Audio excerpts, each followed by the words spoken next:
Sosiologi transportasi, penguasaan angkutan dan pelabuhan. Anggota kelompok: Firda Amalia Siska, Yeni Suprapti Putri, Putri Ratnasari Sinaga, Ida Ayudhya Ika Wardani, Chelsea Rosalyn Setiawan, Maya Andriani, dan yang terakhir Sylvie Indah Lestari. Badan Usaha Pengangkutan. Pengangkutan adalah perjanjian timbal balik antara pengangkutan dengan pengirim, di mana pengangkut mengikatkan diri untuk menyelenggarakan pengangkutan barang atau orang dari suatu tempat ke tempat tujuan tertentu dengan selamat. Sedangkan pengiriman mengikatkan diri untuk membayar angkutan. Dalam kehidupan sehari-hari, pengusaha jasa transportasi dijalankan oleh pihak swasta maupun BUMN. Sebagian besar jasa produksi transportasi menyangkut hajat hidup masyarakat. Kereta api, pelabuhan dikelola oleh BUMN. Pengelolaan jasa-jasa transportasi serta terminal dalam masyarakat saat ini dilakukan oleh angkutan jalan raya dan kereta api, bis antar kota pihak swasta atau BUMN, bis dalam kota perusahaan swasta dan BUMN, truk barang perusahaan swasta kereta api pemerintah, angkutan sungai danau dan penyeberangan ASDP pemerintah, pengoperasian maupun investasi terminal bis, stasiun kereta api dan pelabuhan feri BUMN dan pemerintah daerah. Angkutan udara, perusahaan penerbangan dalam dan luar negeri pihak swasta maupun BUMN, airport milik negara BUMN, angkutan udara. Sebagian besar penyedia jasa kargo diusahakan oleh perusahaan swasta. Rambu-rambu jalan kereta api, udara dan laut, navigasi dan telkom pada umumnya dikelola oleh negara, pihak swasta. Penetapan tarif angkutan maupun tarif terminal dan pelabuhan udara atau laut dilakukan oleh pemerintah melalui kebijakannya atau monopoli negara. BUMN hadir untuk negeri, badan usaha milik negara. Badan usaha milik negara memiliki pengertian sebagai suatu badan usaha di mana modalnya dimiliki oleh pemerintah yang berasal dari kekayaan negara. Manajemen dan organisasi masing-masing BUMN ditetapkan berdasarkan kebijaksanaan pemerintah, yaitu bentuk PT Prasero dengan ketetapan Menteri Keuangan dan Menteri Perhubungan. Sedangkan Perum, perusahaan umum, anggota direksi, dan Dewan Pengawasan ditetapkan dengan keputusan Presiden Republik Indonesia atas usul Menteri Perhubungan. Pengusahaan pelabuhan laut. Pelabuhan memiliki pengertian sebagai prasarana dan sistem, di mana suatu lingkungan kerja terdiri dari area daratan dan perairan yang dilengkapi dengan fasilitas tempat berlabuh dan bertempatnya kapal. Fungsi pelabuhan sendiri adalah sebagai tempat berlabuhnya kapal dan sebagai terminal transfer barang dan penumpang. Dalam menunjang fungsi tersebut, pelabuhan memiliki peranan pelayanan jasa pelabuhan seperti halnya tersedianya fasilitas dan peralatan yang cukup. Selain itu, pelayanan jasa pelabuhan harus dilakukan dengan efektif dan efisien, dengan maksud dalam pelayanannya menggunakan teknik atau metode yang canggih sehingga mempermudah dan mempercepat bongkar muat kapal dan sebagainya. Untuk terselenggaranya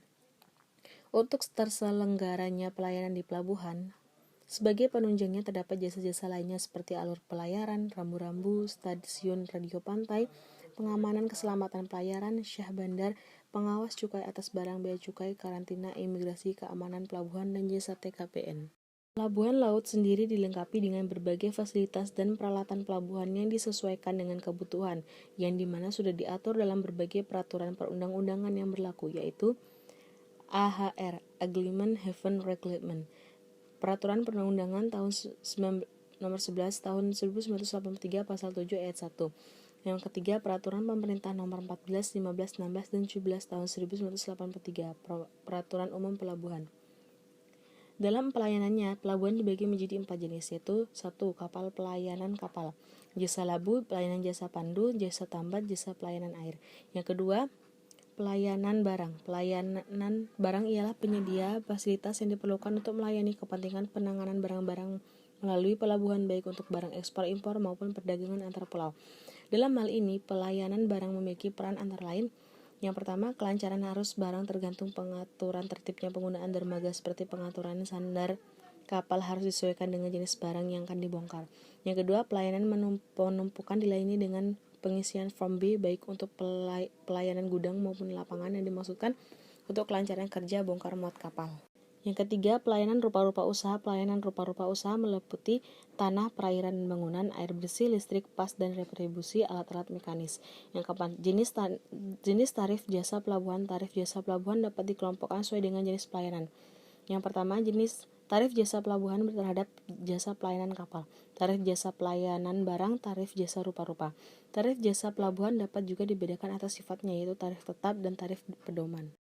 Wewenang pelabuhan pertama menetapkan ruang tempat penumpukan, yang kedua mengatur penggunaan dan ketertiban ruang penumpukan, yang ketiga meneliti kebenaran jumlah koli atau ukuran kondisi serta jenis barang dan ukuran barang yang dibongkar, yang keempat memungut dan menerima sewa penumpukan. Dokumen dalam pelayanan jasa penumpukan. Yang pertama model 1B permintaan jasa dermaga atau penumpukan, model 2B bukti pemakaian ruang penumpukan barang, model 3B perhitungan sewa penumpukan dan uang dermaga, model 4B nota penjualan jasa penumpukan atau dermaga, model KUB hasil penelitian kebenaran ukuran barang. Sistem peti kemas.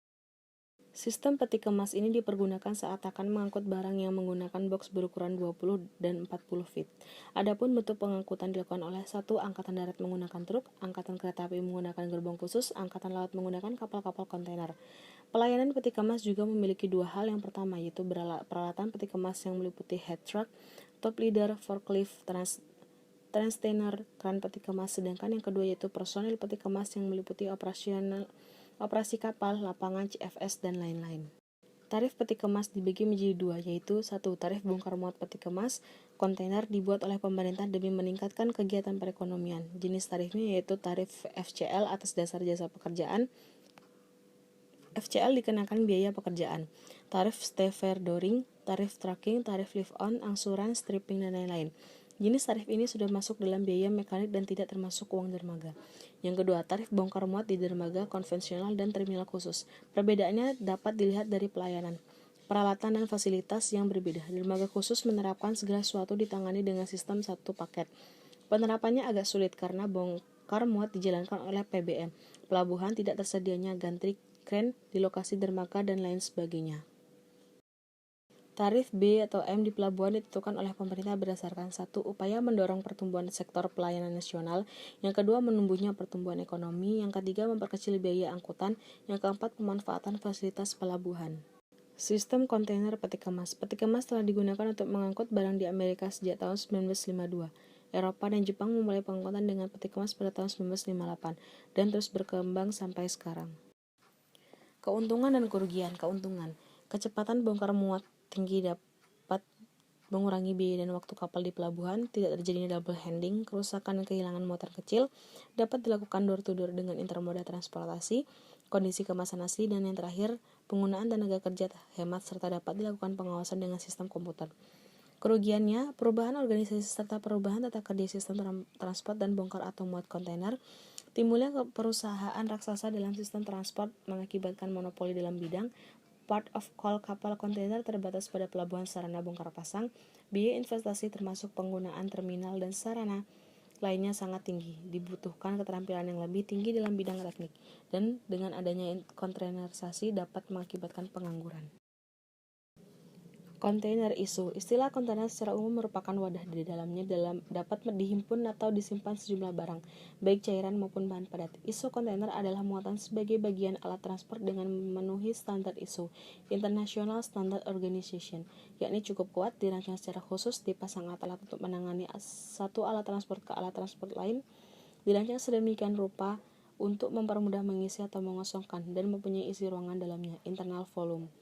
Tipe kontainer sesuai dengan penggunaannya. Kontainer dapat dikelompokkan yakni general cargo containers, thermal containers, tank containers, dry bulk containers, platform containers, dan special containers. Ukuran kontainer. ISO telah menetapkan suatu standar ukuran, namun tetapi masih banyak perusahaan yang mengoperasikan kontainer yang tidak mengikuti standar ISO, sehingga banyak ditemui kontainer yang melebihi tinggi maupun panjang kontainer ISO. Bentuk-bentuk kontainer antara lain bisa dilihat pada PowerPoint. Pemberian nomor pada kontainer. ISO merekomendasikan sistem pemberian nomor pada kontainer di mana pada saat pengusaha-pengusaha kontainer telah menerapkan pemberian nomor tersebut. Bagian-bagian kontainer terbuat dari bermacam-macam bahan yaitu aluminium, besi, kayu, dan GRP, glass reinforced plastic. Kapasitas kontainer, maksimum gross weight, jumlah berat maksimum dari muatan dan kontainer kosong. Tear weight, berat dari kontainer kosong termasuk kelengkapan dari suatu kontainer. Payload, jumlah berat muatan yang dapat dimasukkan dalam kontainer yang bersangkutan, termasuk bungkus dan kemasan muatan. Cup, FT, cubic feet, capacity jumlah ruangan isi kontainer dalam kubik kaki. Cube M, kubik meter, capacity jumlah ruangan isi kontainer dalam meter kubik. Kapal kontainer. Awalnya pengangkutan kontainer melalui laut dilakukan dengan menggunakan kapal konvensional. Akan tetapi pengangkutannya hanya dapat dilakukan dengan jumlah terbatas. Berkembangnya pengangkutan barang dengan kontainer pada tahun 1960, mulai dibangun kapal kontainer dengan kapasitas 800 TEU. Kemudian tahun 1973 dioperasikan kapal kontainer dengan kapasitas angkutan 3000 TEU. Dan saat ini telah dibangun kapal kontainer yang mampu mengangkut 4000 TEU. Ruangan kontainer di dalam kapal kontainer berbentuk sel. A. Generation kapal kontainer. Besar kapal dan kemampuan mengangkut sejumlah kontainer dikategorikan dalam generation seperti tahun pertama 1968 memiliki kapasitas 6.600 sampai 1.000, memiliki panjang 180 dan drop 9. Row, tire, and by. Row adalah barisan pemanjang kapal diberi nomor dari tengah dari 00. Tire adalah susunan kontainer dari bagian bawah kapal dengan nomor 02,04.06 dan seterusnya. Bay adalah barisan kontainer melintang kapal yang diberi nomor urut mulai dari 1 dan seterusnya dari haluan sampai ke buritan kapal. Fasilitas-fasilitas penunjang dalam sistem kontainer. Yang pertama, transportasi jalan raya. Yang kedua, transportasi kereta api. Yang ketiga, transportasi laut. Yang keempat, terminal kontainer. Yang kelima, consolidation ship van inlet depot. Yang keenam, transportasi udara. Terminal kontainer. A. Konsepsi terminal kontainer. Fasilitas ini merupakan titik temu pelayanan penanganan kontainer dari angkutan darat dan angkutan laut dengan cara pengoperasiannya efisien yang berarti bongkar muat yang murah, jumlah tenaga kerja sedikit dan waktu bongkar atau muat cepat. B. Komponen-komponen terminal kontainer. Dermaga, berth apron, marshalling yard, container freight station, maintenance workshop.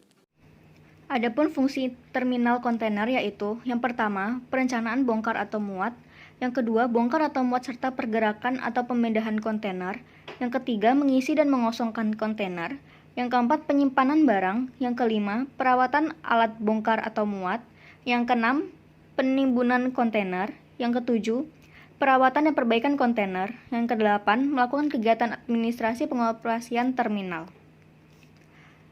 Kemudian terminal layout.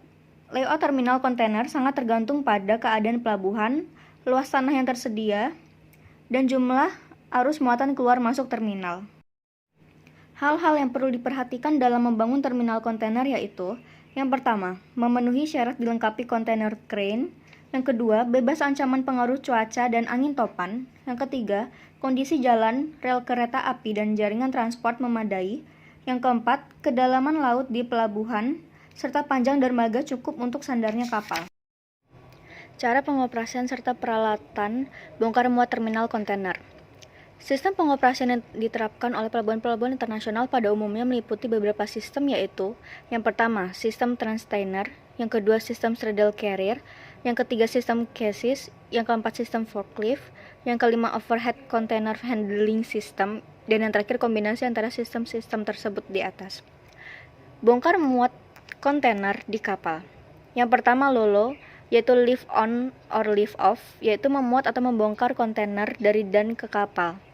Yang kedua, RORO, yaitu roll on or roll off, yaitu cara ini tidak menggunakan alat angkat melainkan menggunakan kendaraan khusus yaitu sejenis lori.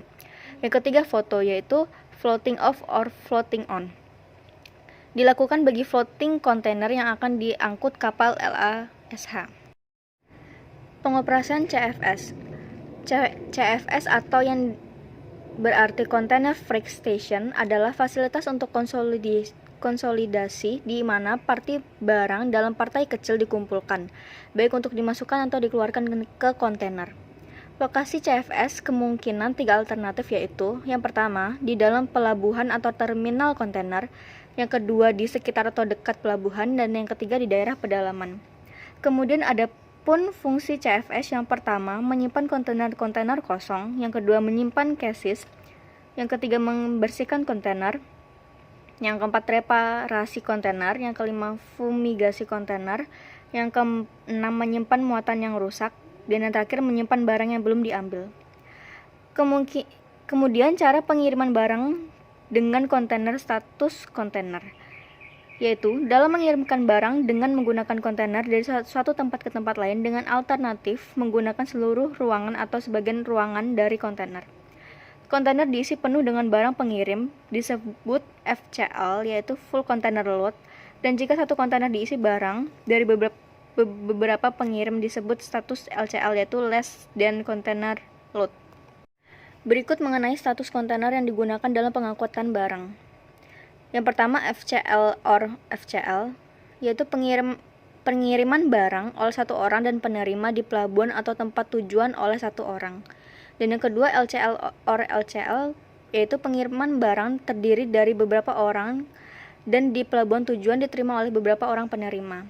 Dan yang ketiga FCL or LCL, yaitu pengirim barang hanya satu orang, tetapi penerima barang di pelabuhan atau tempat tujuan, penerima barang terdiri dari beberapa orang.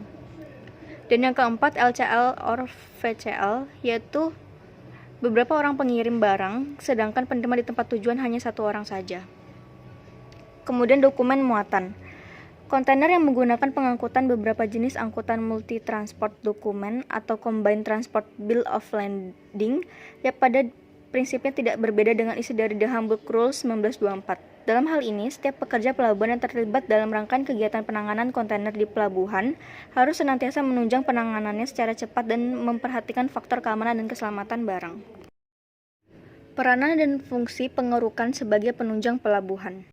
Pelabuhan sebagai terminal penyelenggaraan tugas-tugas kegiatan bongkar atau muat barang dan penumpang, tempat sandar dan berlabuh kapal-kapal memerlukan sarana-sarana penunjang antara lain yang pertama, kegiatan angkutan laut atau maritim, yaitu alur pelayaran dan kolam pelabuhan, kemudian keharusan untuk memelihara secara tetap dan berkesinambungan dari alur pelayaran dan perairan, kemudian dermaga pelabuhan, kemudian daerah tepian laut, kemudian tempat perairan yang digunakan untuk membongkar atau muat dan bersandar kapal-kapal tangkar.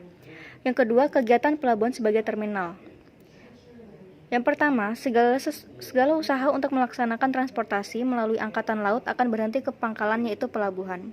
Kemudian, untuk penumpang dan hewan diperlukan sesuatu bangunan terminal dan unsur-unsur lain seperti keamanan, bea cukai, kesehatan atau karantina, imigrasi serta tenaga kerja buru-buru.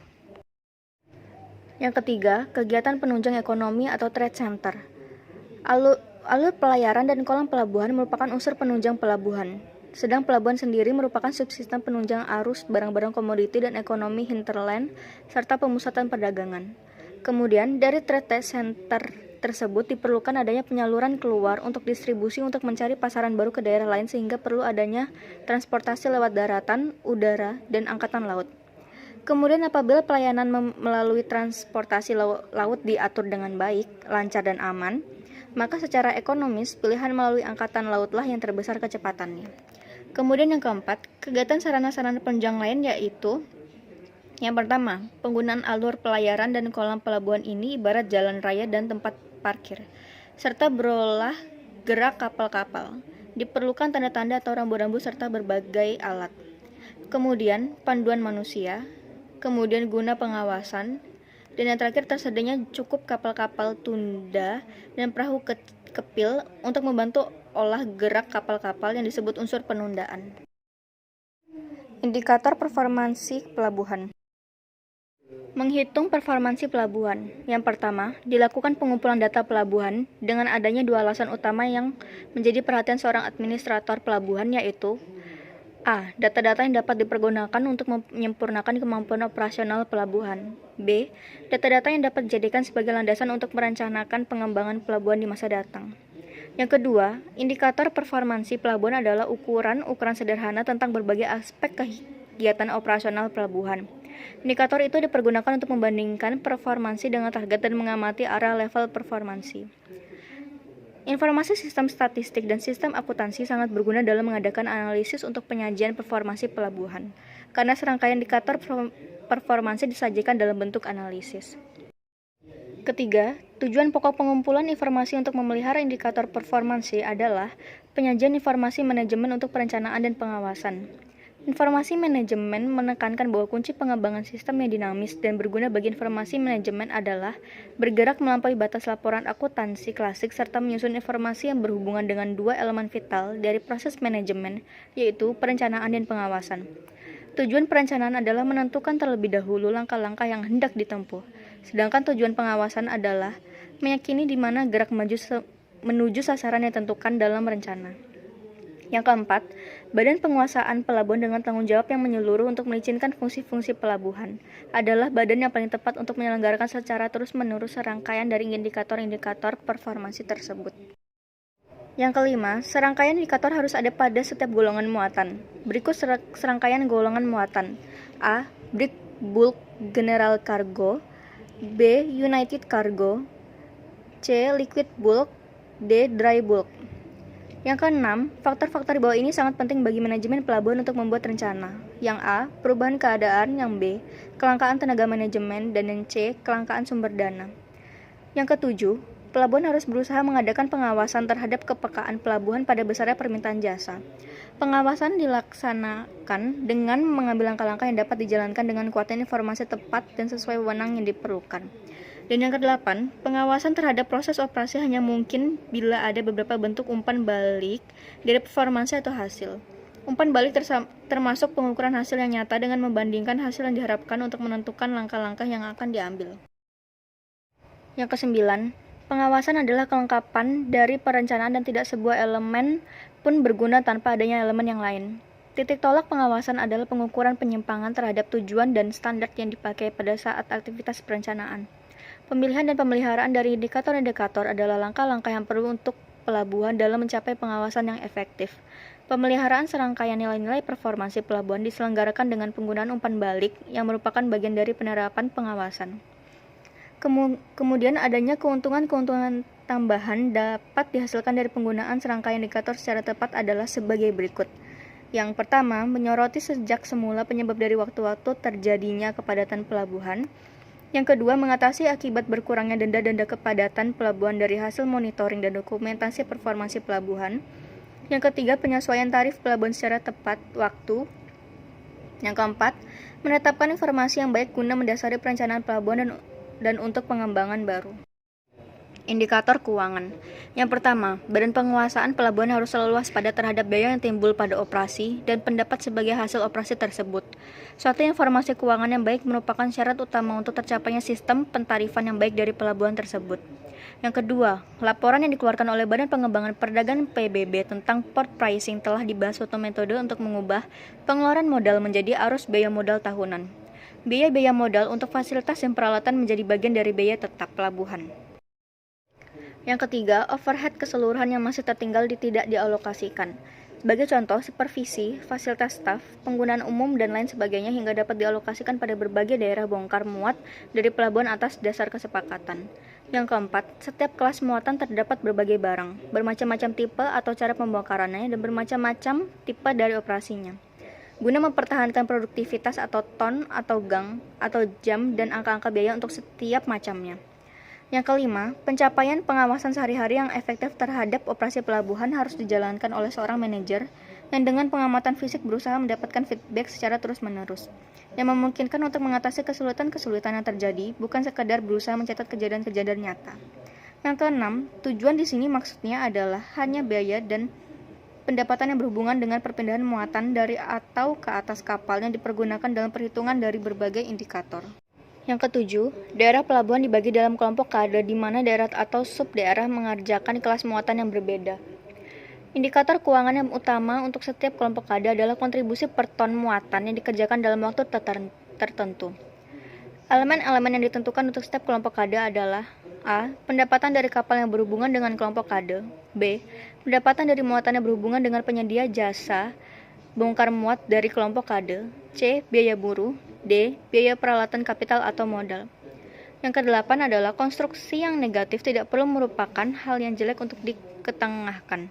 Hal itu disebabkan oleh hasil dari keputusan kebijaksanaan untuk memberikan kesempatan bagi kepentingan nasional atau regional dalam mengambil keuntungan atau manfaat dari subsidi pelabuhan.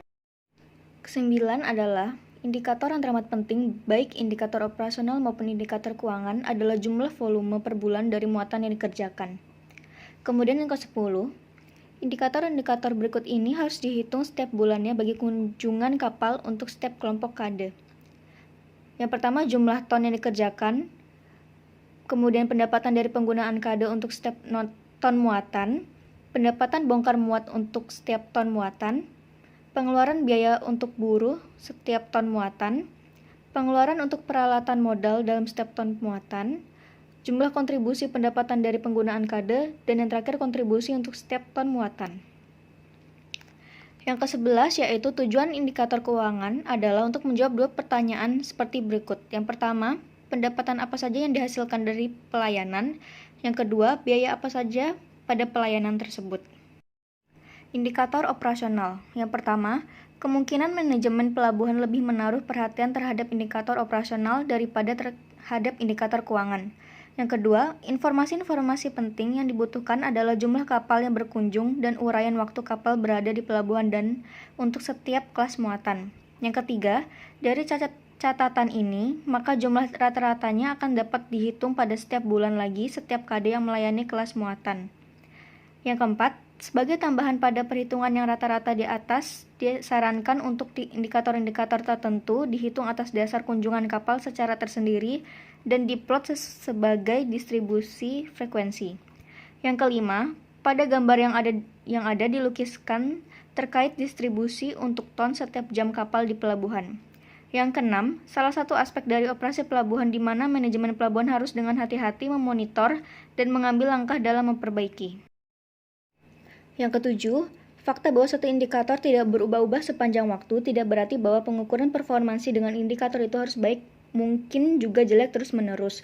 Maka dari itu perlu adanya standar atau norma. Yang kedelapan, keputusan tentang indikator mana dipakai untuk memelihara tergantung dari kebutuhan khusus penguasaan pelabuhan. Kemudian ada pengumpulan data. Yang pertama, sejumlah indikator performansi membantu manajemen pelabuhan dalam membuat perencanaan dan pengawasan dari operasi pelabuhan yang telah dijelaskan. Yang kedua, bagian integral dari metode adalah serangkaian dokumen atau catatan-catatan yang saling berhubungan. Yang ketiga, dokumen fasilitas kode. Yang keempat, dokumen peralatan pelabuhan. Dan yang terakhir, dokumen biaya perawatan fasilitas kade. Penerapan indikator pada pelabuhan Piraeus. Yang pertama, uraian fisik dan organisasi pelabuhan, yaitu menguji kelayakan dari pendekatan yang disarankan dalam kehidupan nyata.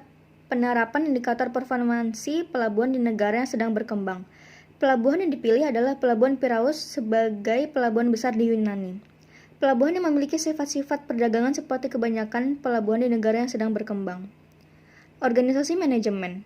Pelabuhan dikelola oleh sebuah badan kepentingan umum, Port of Piraeus Authority atau PPA, yang beroperasi di bawah pengawasan Menteri Perhubungan Laut. Kemudian penjelasan fisik. Pelabuhan Piraeus dibagi atas 3 daerah, yakni pelabuhan utama adalah Pelabuhan Hercules dan pelabuhan-pelabuhan pelengkap. Panjang pangkalan 18.300 meter. Tanggung jawab. Pelabuhan Piraeus bertanggung jawab akan bangunan dan perawatan, jalan masuk, pelayanan, bongkar muat, dan manajemen umum. Kemudian ada operasi. Operasi sebelum kapal tiba di kade dan pada saat di kade. Kemudian fasilitas penumpukan. Hampir 65% lalu lintas masuk pelabuhan melalui gudang. Sisanya 35%. 30% ditumpuk di lapangan terbuka dan sisa 5% langsung ke truk. Sewa penumpukan untuk 8 hari pertama di pelabuhan dimasukkan dalam ongkos bongkar muat. Yang kedua, penerapan indikator performansi terhadap Pelabuhan Piraeus. Ruang lingkup penerapan indikator performansi pada Piraeus terdiri dari pengumpulan informasi tentang fasilitas dan peralatan yang dipergunakan pada bagian yang dipelajari, beserta perincian tentang kapal dan muatan yang dikerjakan selama bulan Januari hingga bulan Juni 1974. Kemudian ada pengumpulan data. Tahap pertama pada pengerjaan pengumpulan data adalah mengumpulkan data fasilitas kade. Informasi ini dipergunakan nantinya untuk menghitung pengeluaran peralatan modal untuk kelompok kade. Kemudian ada indikator performansi. Indikator performansi keuangan disajikan dalam bentuk tabel yang menunjukkan kunjungan kapal dan produktivitas ton per gang jam serta pendapatan buruh per ton. Sekian presentasi dari kelompok 4. Mohon maaf apabila ada salah kata. Terima kasih.